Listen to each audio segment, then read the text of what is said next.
जब नेक बाबा करीम के पास खुद दो खूबसूरत लड़कियां आए तो बाबा ने लड़कियों के साथ किया। और जब रात हो गई, दोनों लड़कियां बाबा के पास करीब बैठी थीं, तो बाबा ने लड़कियों से क्या कहा और फिर बाबा ने लड़कियों के साथ रात में किया और दोनों जवान लड़कियों ने बाबा के साथ क्या कर दिया। कहानी को आखिर तक देखकर बहुत अच्छी कहानी है। पहाड़ों के बीचों बीच एक कच्ची मिट्टी से बने झोंपड़ी में 100 साला बूढ़ा बाबा करीम अकेला रहता था। आज भी वो सो रहा था। रात का सुनाटा था और रात बहुत गहरी हो चुकी थी कि अचानक दरवाजे पर दस्तक हुई। बाबा करीम की आंख खुल गई। उसने सोचा, इस वक्त इस वीराने में कौन हो सकता है, यहाँ तो आज तक कोई नहीं आया। लेकिन फिर दरवाजा जोर जोर से बजने लगा। वो अपने बस्तर से उठा और जैसे ही दरवाजा खोला, बाहर का मंजर देखकर दंग रह गया। वहां 2 जवान खूबसूरत लड़कियां खड़ी थीं। उन्हें देखते ही उसे एक अजीब सी कशिश महसूस हुई। वो बस उन्हें देखता रह गया और अपनी निगाहें हटा ना पाया। बाबा करीम ने उनसे पूछा, तुम कौन हो और इस वक्त इस वीराने में क्या कर रही हो? लड़कियों ने जवाब दिया, हम मैसूर की तरफ जा रही थीं, लेकिन रास्ता भूल गए। हमें एक रात अपने घर में पनाह दें, सुबह हम चली जाएंगी। बाबा करीम उन्हें देखकर जैसे मदहोश हो गया। वो बोला, अंदर आ जाओ। लड़कियां घर में दाखिल हुईं। उसने उन्हें घर के एक कोने में जगह दिखाई और कहा, यहां सो जाओ। दोनों लड़कियां वहां लेट गईं और सो गईं। रात के आखिरी पहर एक लड़की को लगा कि कोई उसके करीब खड़ा है। उसने आंखें हल्की सी खोलें तो देखा कि बाबा करीम उसे अजीब नजरों से घूर रहा है। वो एक झटके से उठ बैठी और बोली, क्या हुआ, तुम यहाँ क्या कर रहे हो? उसने कहा, कुछ नहीं, तुम्हें ठंड लग रही होगी, चादर देने आया था। लड़की ने चादर ली और गुस्से में उसे ओढ़कर दोबारा लेट गई। उसके सोने के बाद भी बाबा करीम वहीं खड़ा रहा। दोनों को चाहत भरी नजरों से देखता रहा। सुबह जब लड़कियां शुक्रिया अदा करके जाने लगे, बाबा करीम ने कहा, तुम कहां जाओगी? तुम जवान लड़कियां हो और मैसूर बहुत दूर है। वो करीब आया और एक लड़की का हाथ पकड़ते हुए बोला, आज की रात रह जाओ, बस एक रात की बात है। लड़की ने गुस्से से हाथ छुड़ाया और बोली, क्या मतलब? उसने कहा, मैं तुम्हारे जाने का बंदोबस्त करूंगा। वो अब भी उन्हें अजीब नजरों से देख रहा था, जैसे उसके दिल में कोई चाल चल रही हो। लड़कियां उसकी बातों में आ गईं और रहने को तैयार हो गईं। वो उन्हें इसी तरह देखता रहा जैसे उनके करीब आना चाहता होते। रात हुई। दोनों लड़कियां कोने में अपने बस्तर पर लेट गईं।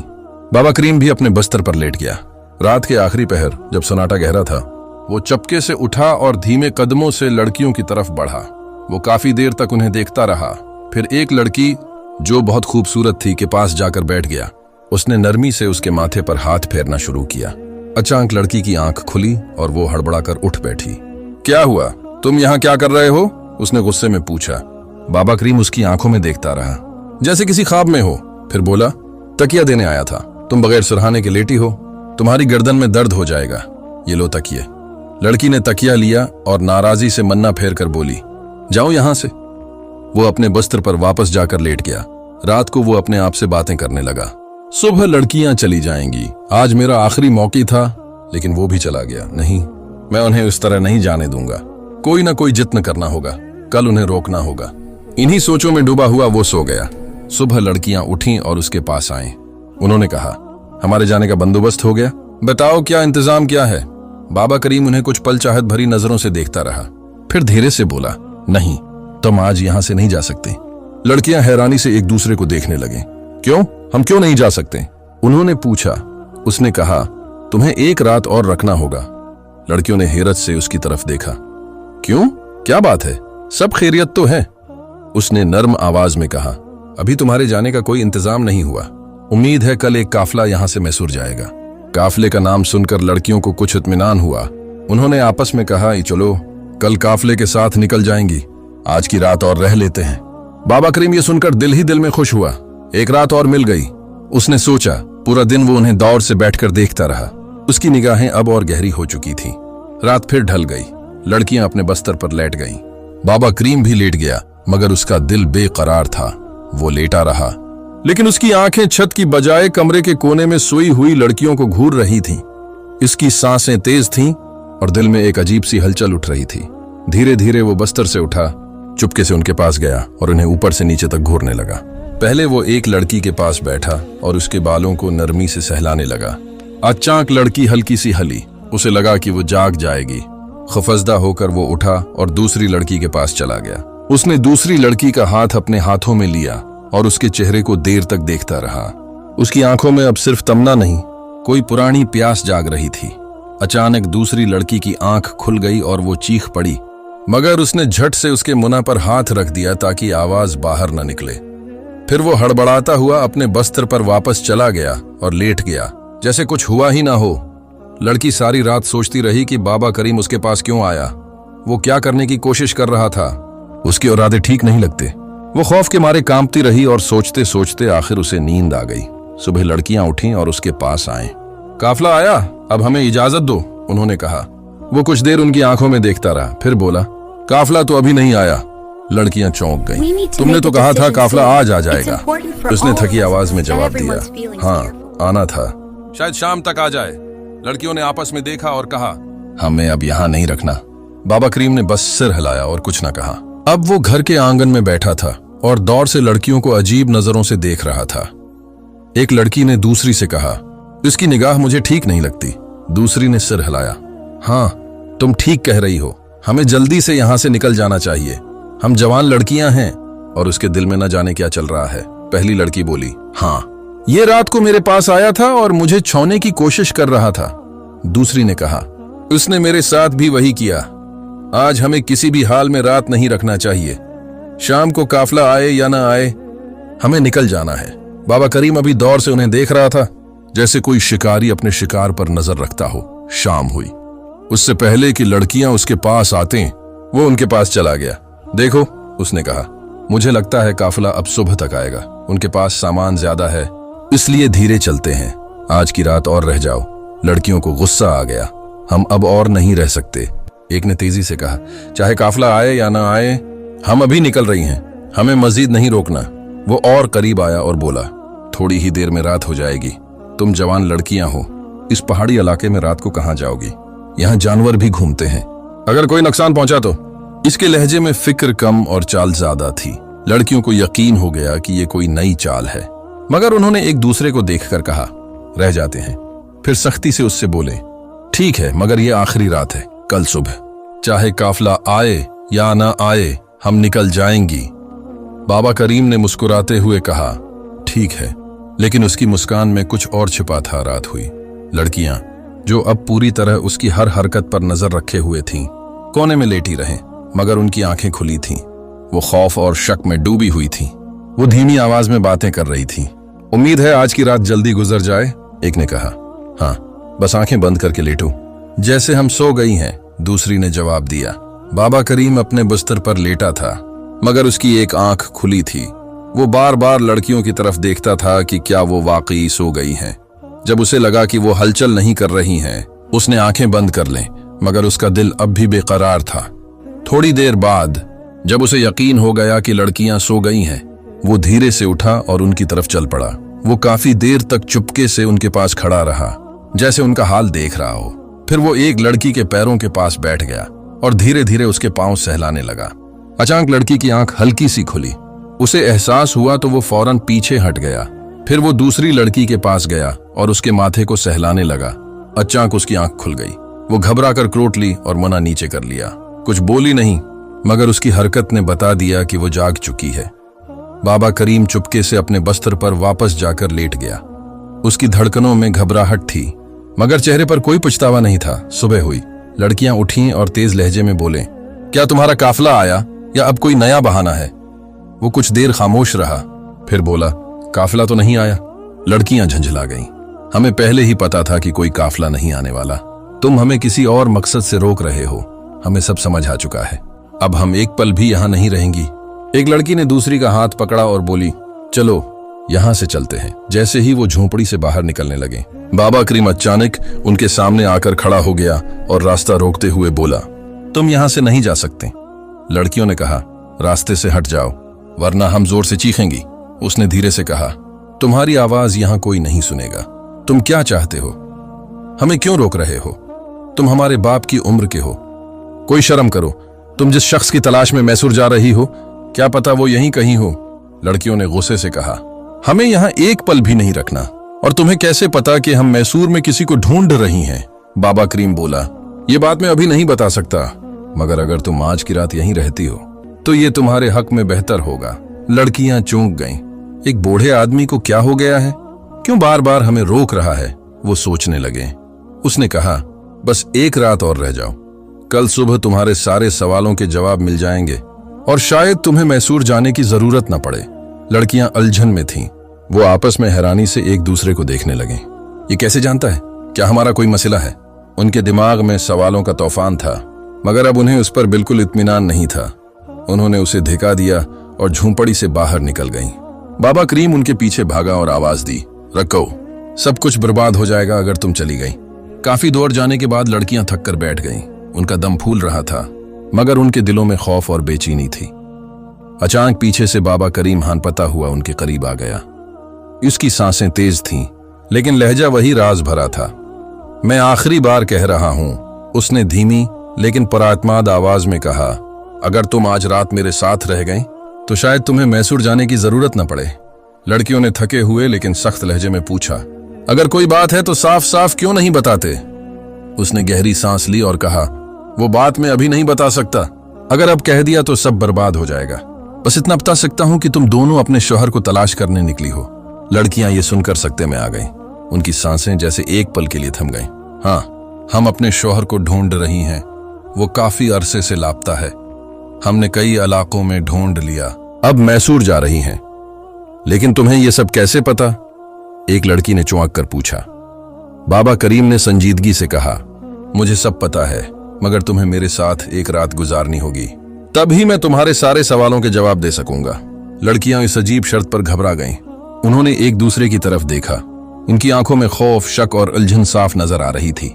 ये फिर कोई चाल है क्या? अब रात में ये हमारे साथ क्या करना चाहता है? वो दिल ही दिल में सोचने लगी। वो अब भी वहीं खड़ा उन्हें गंभीर और तहम्मुल से देख रहा था। कुछ सोचने के बाद एक लड़की बोली, ठीक है, चलो एक रात और रह जाते हैं। दूसरी ने हामी भरी, मगर ये आखिरी रात होगी। उसके बाद अगर कोई बात हुई तो हम कुछ नहीं सुनेंगी। ये सुनकर बाबा करीम का चेहरा खुशी से खुल उठा। उसकी आंखों में चमक थी, जैसे कोई मंजिल करीब आ रही हो। ठीक है, उसने कहा। लड़कियां और बाबा करीम वापस घर की तरफ चल पड़े। लड़कियां आगे चल रही थीं और वो उनके पीछे। उसकी चाल में अब उतावलापन नहीं बल्कि तहम्मुल था, मगर उसकी निगाहों में वही पुरानी हलचल थी। वो दिल ही दिल में सोच रहा था, आज की रात कितनी मुश्किल से आई है और उसे मैं यूं नहीं जाने दूंगा। रात हो गई। लड़कियां, जो अब बहुत चौकस थीं, अपने बस्तर पर लेटी रहीं, लेकिन उनकी आंखें खुली थीं। वो जाग रही थीं और धीमी आवाज में बातें कर रही थीं। वो हर आहट पर चौंकना थीं। बाबा करीम अपने बस्तर से उन्हें देखता रहा। रात के आखिरी पहर, जब उसे लगा कि नींद का असर हो रहा है, वो धीरे से उठा और एक लड़की के पास जाकर बैठ गया। वो उसे प्यार भरी नजरों से देखता रहा, फिर उसका हाथ अपने सीने से लगा लिया। लड़की ने झटके से हाथ छुड़ाया और गुस्से में मुन्ना फेर लिया। वो उठा और दूसरी लड़की के पास गया। उसके चेहरे को देर तक देखता रहा, फिर उसके माथे पर नरम सा बोसा दिया। लड़की चौंक कर हड़बड़ाई और गुस्से में मुन्ना नीचे कर लिया। वो चुपके से अपने बस्तर पर वापस जाकर लेट गया। उसकी आंखों में पछतावा नहीं, बस एक इंतजार था जो अब अपने अंजाम के करीब था। सुबह की पहली किरण झोंपड़ी की मिट्टी भरी दीवारों से छनकर अंदर आई। लड़कियां जागी हुई थीं। उनके चेहरों पर नींद नहीं बल्कि बेचैनी और खौफ का असर था। इस बार उन्होंने बगैर कुछ कहे, बगैर उससे पूछे वहां से निकलने की ठान ली। जैसे ही वो झोंपड़ी से बाहर निकलने लगे, इनकी नजर एक कोने में बैठे शख्स पर पड़ी। वहां एक नौजवान बैठा था, खूबसूरत, रोशन चेहरा, साफ सुथरा लिबास पहने हुए, मगर उसका चेहरा दूसरी तरफ था। लड़कियां हैरान हो गईं। वो इसके पास गईं और पूछा, तुम कौन हो? नौजवान ने जब धीरे से अपना चेहरा उनकी तरफ मोड़ा, दोनों लड़कियां सकते में आ गईं, जैसे उनके पांव तले जमीन खसक गई हो। वो चीख उठे, ये तो हमारा शौहर है। वो भागकर उससे लपट गईं। उनकी आंखें आंसुओं से भर गईं। ये लम्हा उनके लिए जादू से कम न था। तुम यहाँ कैसे आए? क्या हम ख्वाब देख रहे हैं? उन्होंने पूछा। नौजवान ने उन्हें गले से लगाए रखा और धीरे से कहा, नहीं, ये ख्वाब नहीं, हकीकत है। मैं वापस आ गया हूं। लड़कियों की खुशी की इंतहा न रही। बरसों से जिसकी तलाश में थीं, वो आज उनके सामने था। लेकिन तुम कहां थे? दूसरी लड़की ने पूछा। और तुम इस बूढ़े के घर में कैसे पहुंचे? वो आदमी तो हमें ठीक नहीं लगा। क्या तुम उसे जानते हो? नौजवान ने उनकी आंखों में देखा। अब उसकी आंखों में राज नहीं बल्कि राहत थी। उसने कहा, पहले बाबा करीम को बुला कर लाओ। देखो वो कहां है? लड़कियां झोंपड़ी के हर कोने में ढूंढने लगे, मगर वो कहीं न था। वो वापस आकर बोले, वो तो कहीं नहीं है, लगता है जैसे गायब हो गया। नौजवान ने गहरी सांस ली। बाबा करीम कहाँ गया, ये अब तुम्हें खुद समझ आ जाएगा, लेकिन इससे पहले क्या तुम नहीं जानना चाहते कि मैं इतना उर्सा कहाँ था? उसने ठहर कर पूछा। लड़कियों ने एक साथ कहा, हाँ बताओ, तुम कहाँ थे? अब कहानी का सबसे बड़ा राज सामने आने वाला था। नौजवान ने कहना शुरू किया, एक दिन मैं घर से बाजार की तरफ निकला था। रास्ते में मुझे एक बूढ़ा आदमी और एक खूबसूरत लड़की मिली। बूढ़ा साधु जैसा लग रहा था और लड़की बहुत जवान और दलक्ष थी। मैंने उनसे मजाक किया। लड़की से कहा, तुमने उस बूढ़े से शादी क्यों की? तुम तो किसी जवान के साथ होनी चाहिए। मगर वो लड़की शायद कोई इल्म जानती थी, इसमें कोई राज या कुदरत थी। उसने मेरी तरफ देखा, कुछ पढ़ा और मुझ पर झोंक मारी। एक पल में मैं उस बूढ़े जैसा हो गया। मेरी शक्ल उसकी हो गई। फिर उसने कहा, ये तेरी सजा है, अब तो सारी उम्र उसी हाल में रहेगा। लड़कियां पथराई आंखों से सुन रही थीं, उनकी सांसें थम गई थीं। वो आगे बोला, उसने एक उम्मीद भी दी, कहा कि अगर तेरे अपने जिनसे तो मोहब्बत करता है, तुझे ढूंढते हुए इस वीराने तक पहुंचें और तेरे साथ वक्त गुजारें बगैर तेरी असलियत जाने, तब तो अपनी असल शक्ल में वापस आ सकेगा। हाँ, एक शर्त यह थी कि तो खुद अपनी पहचान नहीं बता सकता। लड़कियां थर थर कांप रही थीं। तो क्या तुम वही बूढ़े थे? उन्होंने कांपती आवाज में पूछा। नौजवान ने सिर झुकाकर कहा, हाँ, मैं ही बाबा करीम था। उसकी बात सुनते ही लड़कियां जैसे जड़ हो गईं। उनकी आंखों में आंसू भर आए, मगर अब इन आंसुओं में अफसोस और शर्मिंदगी थी। वो भागकर उसके गले से लपट गईं। हमें माफ कर दो, हम तुम्हें पहचान न सकें। नौजवान ने उनके सर पर हाथ फेरते हुए कहा, इसमें तुम्हारा कोई कसूर नहीं। तुम्हें पता ही नहीं था कि मैं तुम्हारा शौहर हूं। तुम्हारा दिल सच्चा था, नीयत पाक थी, और इसी सच्चाई ने मेरी सजा को तोड़ दिया। अब तीनों ने एक नई जिंदगी शुरू की। इस बार उनके दरमियान कोई राज नहीं था, कोई फासला नहीं था। अब सिर्फ भरोसा था, वफा थी और एक ऐसा रिश्ता जो सजा से गुजर कर और मजबूत बन चुका था। सूरज की नर्म करने अब उनके चेहरों पर पड़ रही थी। हवा में एक सुकून था जो कई दिनों बाद महसूस हुआ। तीनों, वो नौजवान और दोनों लड़कियां, चुपचाप रास्ते पर चल रहे थे। इनके दिलों पर जो बोझ बरसों से था वो जैसे उतर गया हो। वीराने के उस सफर ने उन्हें अंदर से बदल दिया था। अब वो महज एक खानदान नहीं बल्कि एक तजुर्बा बन चुके थे।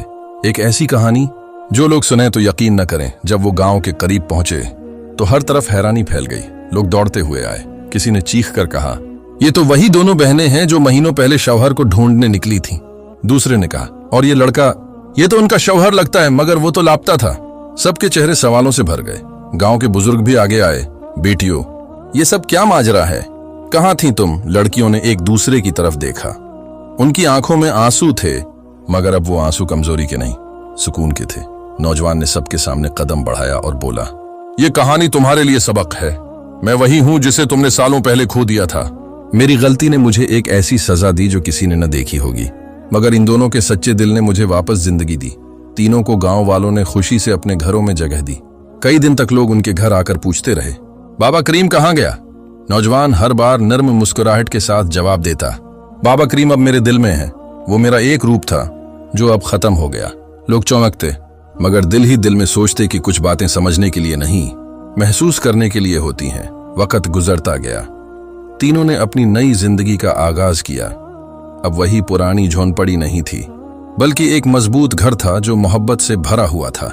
दोनों लड़कियां अपने शौहर के साथ खेतों में काम करते, गांव की औरतों को हुनर सिखाते। नौजवान सुबह सवेरे खेतों का रख करता, शाम को दोनों के साथ बैठकर पुरानी बातें याद करता। जिंदगी में सुकून आ गया था। एक शाम गांव के चबूतरे पर चिराग जल रहे थे। हवा में खुशबू थी, बच्चे खेल रहे थे। नौजवान ने अपनी बीवियों से कहा, कभी सोचा था कि हम यूं एक दूसरे के साथ बैठेंगे? एक बीवी ने हंस कर कहा, नहीं, मगर तुम्हारी आंखों में जो अब सुकून है वही सबसे बड़ी नामत है। दूसरी ने धीरे से कहा, हमें तुम्हारा वो रूप कभी नहीं भूलेगा जब तुम बाबा करीम थे। वही हमारी जिंदगी का इम्तिहान था। दिन गुजरते गए। गांव वाले उनकी कहानी को मिसाल के तौर पर सुनाने लगे। जब कोई जोड़ा आपस में झगड़ता तो बुजुर्ग कहते, बाबा करीम और इस नौजवान की कहानी याद करो, देखो कैसे मोहब्बत ने सजा को शफा बना दिया। वो कहानी अब गांव की रवायत बन चुकी थी। लोग कहते, ये वो मोहब्बत है जो वक्त और शक्ल दोनों को मात दे सकती है। एक दिन नौजवान ने अपनी दोनों बीवियों के साथ गांव के मंदिर के पास जाकर चिराग जलाया। उसने कहा, आज मैं शुक्र अदा करना चाहता हूं, न इस सजा के लिए न इस तकलीफ के लिए, बल्कि इस मौका के लिए जो खुदा ने दिया कि मैं खुद को बदल सकूं। उसके अल्फाज सुनकर दोनों औरतों की आंखों में आंसू आ गए। एक बोली, अगर वो सजा न मिलती तो शायद हम कभी तुम्हें उस तरह न पहचान पाते। नौजवान ने नरमी से कहा, जिंदगी कभी कभी हमें वो रूप दिखाती है जो हमें खुद समझ नहीं आता, मगर जब सच्चाई से सामना होता है तो सब वाज़ेह हो जाता है। गांव वाले भी सुनने आ गए। उसने सबके सामने कहा, हम सब अपनी जिंदगी के किसी न किसी मरहले पर बाबा करीम बन जाते हैं, कभी किसी गलती, कभी किसी गुरूर के सबब। मगर अगर हम सच्चाई से सामना करें तो हर इंसान अपने अंदर का बेहतर रूप वापस पा सकता है। अब गांव में सब कुछ मामूल पर आ गया। अन तीनों ने अपने कामों को बांट लिया। दोनों लड़कियां अपने शोहर के साथ मिलकर दूसरों की मदद करती, यतीम बच्चों के लिए खाना बनाते, औरतों को हुनर सिखाते। वो समझ चुकी थीं कि जिंदगी का मकसद सिर्फ जीना नहीं, बल्कि दूसरों के लिए आसानियां पैदा करना है। उनका घर अब गांव का सबसे प्रामाणिक घर माना जाता था। कहानी खत्म हुई, मगर उसका पैगाम हमेशा बाकी रहा। अगर आपने ये कहानी सुनी और दिल के किसी कोने में एक लम्हे के लिए भी एहसास जागा कि जिंदगी में सच्चाई, सब्र और मोहब्बत कितनी जरूरी है, तो ये कहानी कामयाब हो गई। हमेशा याद रखें, कभी किसी के साथ गुरूर ना करें, क्योंकि वक्त सबको बदल सकता है। और हाँ, अगर आपको ये कहानी पसंद आई हो तो खानी स्टोरीज को सब्सक्राइब करें, ताकि ऐसी ही मजीद सच्ची, सबक आमोज और दिल को छू लेने वाली कहानियां आप तक पहुंचती रहें। क्योंकि हर कहानी में एक सबक छिपा होता है, बस सुनने वाला दिल चाहिए।